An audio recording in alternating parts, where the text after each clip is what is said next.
بسم اللہ الرحمن الرحیم۔ ایاک نعبد و ایاک نستعین۔ میں آپ لوگوں سے آج عثمان ڈار کی جو ایک اینکر کے گھر میں ایک انٹرویو آج نشر ہوا ہے اس کے حوالے سے اہم بات کرنا چاہتا ہوں۔ عثمان ڈار کو 1 مہینہ پہلے اغوا کیا گیا اور کوئی پتہ نہیں تھا وہ کہاں پر ہے، اور آج وہ نمودار ہوا ہے اس طریقے سے ایک اینکر کے گھر میں انٹرویو دیتے ہوئے، اور اس میں پہلے کی طرح جس طرح پہلے کیا جا رہا ہے پریشر دے کے لوگوں سے پریس کانفرنس کرائی جا رہی ہے پارٹی چھوڑنے کی، اس نے یہ نہیں کیا، بلکہ پارٹی چھوڑنے کے ساتھ ساتھ اس نے عمران خان کے خلاف ایک وعدہ معاف گواہ بن کر ایسے ایلیگیشن لگائے ہیں، ایسے الزامات لگائے ہیں کہ جن کا حقیقت سے کوئی تعلق نہیں ہے۔ عثمان ڈار عمران خان کا ایک دلیر سپاہی، نظریاتی سپاہی اور ایک نظریاتی ورکر اور لیڈر تھا، اور اس کے اوپر رجیم چینج ہونے کے بعد سے کئی FIR کی گئیں۔ اس کے بعد جب پنجاب میں قائم مقام حکومت بنی، اس کے بعد سے گھر پہ کئی جعلی FIR کر کے ریڈ کیے گئے، اس کے گھر کو 2 بار توڑا گیا، اس کے گھر کے خواتین کو گھر کو سیل کر کے گھر سے رات کو 12 بجے باہر نکالا گیا،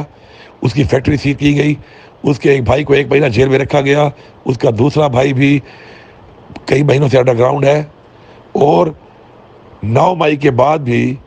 کئی دفعہ عثمان ڈار نے ٹی وی پر آ کر پروگرام میں آ کر تحریک انصاف کے بارے میں بات بھی کی، تحریک انصاف کا موقف بھی دیا اور کنڈیم بھی کیا 9 مئی کے واقعات کو بیٹھ کر چینلز کے اوپر، اور تحریک انصاف کو اس چیز سے بالکل ہی استثناء کیا کہ تحریک انصاف کا 9 مئی سے کوئی تعلق نہیں ہے۔ لیکن آج میں اس کے بیان سے حیران ہوا ہوں، اور میں سمجھتا ہوں کہ جو یہ حالات جا رہے ہیں اس ملک کے اندر، اور جس طرح یہ حالات جا رہے ہیں، کیونکہ ابھی شیخ رشید صاحب بھی اغوا ہیں، فاروق حبیب صاحب بھی اغوا ہیں، صداقت ابھائی صاحب بھی اغوا ہیں، اب پتہ نہیں وہ کب نمودار ہوں گے، اور پتہ نہیں ان سے کون سے بیان دلائے جائیں گے، کیونکہ اس سے پہلے اعظم خان بھی اغوا ہوا تھا۔ 1 مہینہ اغوا ہونے کے بعد اسے جا کے عمران خان صاحب کے خلاف ایک گواہی دی، اور وعدہ معاف گواہ بن کے جا کے اپنی گواہی دی۔ اس وقت جو ملک کے حالات ہیں، اس وقت جو پاکستان کے حالات ہیں، اس وقت جو مہنگائی کے حالات ہیں، اس وقت جو پاکستان میں امن و امان کے حالات ہیں، ہمارے جو اس وقت اکانومی کے حالات ہیں، میں سمجھتا ہوں کہ ہمیں ان چیلنجز سے نپٹنا ہے، اور ہم جن کاموں پہ لگے ہوئے ہیں، یہ جو کام اس ملک میں ہو رہے ہیں، یہ کام نہیں ہونے چاہیے۔ اور میری سب سے گزارش ہے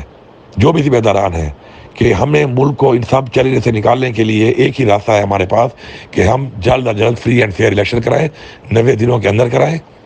تاکہ عوام الیکٹ کریں اپنے ووٹ سے، اور پاکستان میں ایک اسٹیبلٹی آئے، اور پاکستان آگے کی طرف بڑھے، اور عوام کو ان مشکلات سے نجات ملے۔ یہ جس طرح کے اب اقدامات ہو رہے ہیں ریاست کی طرف سے،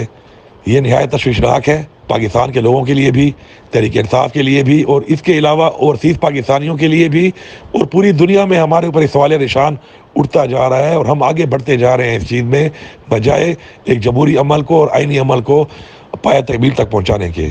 میری ایک گزارش ہے کہ اس طرح کے اقدامات سے گریز کیا جائے، پاکستان کو مشکلات سے نکالنے کے لیے، سٹیبل کرنے کے لیے الیکشن کی طرف جلد سے جلد آئین کے مطابق الیکشن کرایا جائے، اور جس پارٹی کو بھی، جس لیڈر کو بھی لوگ ووٹ دینا چاہتے ہیں اس کو وہ ووٹ دیں۔ اور سب کو پتہ ہے کہ اس وقت بھی سرویز ہو رہے ہیں، اور اس وقت پورا پاکستان جو ہے وہ تحریک انصاف عمران خان کے ساتھ ہے، اور انشاءاللہ جب بھی الیکشن ہوں گے عمران خان صاحب کو ہی لوگ ووٹ دیں گے۔ میں آخر میں پھر آپ سب سے گزارش کرتا ہوں ذمہ داران سے کہ اپنی ذمہ داری آئین کے مطابق، جمہوریت کے مطابق، انسانی حقوق کے مطابق، اور پاکستان میں جو حالات ہیں ان سے نکالنے کے لیے اپنا بھرپور کردار ادا کریں۔ شکریہ۔